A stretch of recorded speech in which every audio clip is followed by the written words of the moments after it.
జాతీయ pension scheme అంటే NPS retirement planning కోసం ఓ మంచి ఆప్షన్ అని చెప్పొచ్చు. పెన్షన్ ఫండ్ రెగ్యులేటర్ పీఎఫ్ఆర్డీఏ ఇటీవల ఎన్పీఎస్ నుండి డబ్బుని పాక్షికంగా విత్డ్రా చేసుకునే రూల్స్లో మార్పులు చేసింది.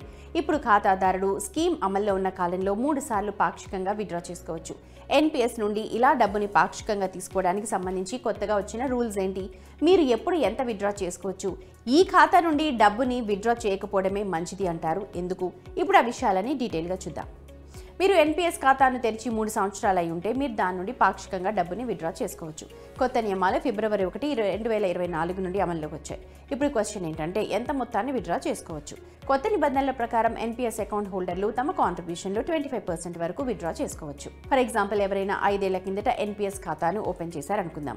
ఇప్పటి వరకు అతని ఖాతాలో 8 లక్షల రూపాయలు పెట్టుబడి పెట్టాడు. ఈ మొత్తం 12 లక్షలకు పెరిగింది. అయితే తను ఈ ఖాతా నుండి 8 లక్షల్లో 25% అంటే 2 లక్షలు మాత్రమే తీసుకోగలడు.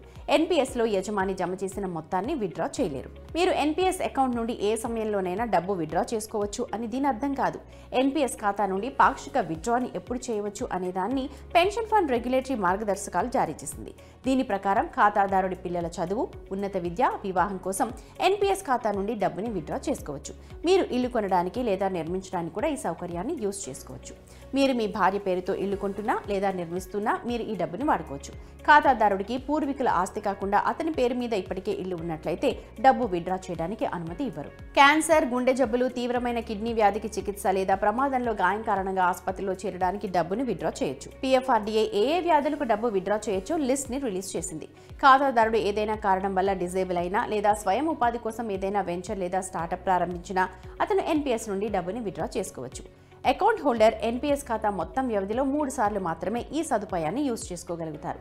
తీవ్రమైన అనారోగ్యం విషయంలో నిధుల విత్డ్రాపై ఈ లిమిట్ వర్తించదు. మీరు ఎన్పీఎస్ ఖాతా నుండి డబ్బుని విత్డ్రా చేసుకోవాలని ఆలోచిస్తున్నట్లయితే దీనికోసం ఒక ప్రాసెస్ని కంప్లీట్ చేయాల్సి ఉంటుంది. మీరు ఒక అప్లికేషన్ ఇవ్వాలి. ఆ డబ్బుని ఏ ప్రయోజనం కోసం విత్డ్రా చేస్తున్నారో చెప్పాలి. ఆ ఫామ్ను ప్రభుత్వ నోడల్ కార్యాలయం లేదా పాయింట్ ఆఫ్ ప్రెజెన్స్ అంటే పీఓపీ ద్వారా సెంట్రల్ రికార్డింగ్ కీపింగ్ ఏజెన్సీ అంటే సిఆర్ఏకి పంపాలి. ఖాతాదారుడు ఏదైనా తీవ్రమైన అనారోగ్యం లేదా ప్రమాదం వల్ల బాధపడుతూ ఫామ్ని సమర్పించే స్థితిలో లేకపోతే అతని కుటుంబంలో ఎవరైనా ఈ పని చేయొచ్చు.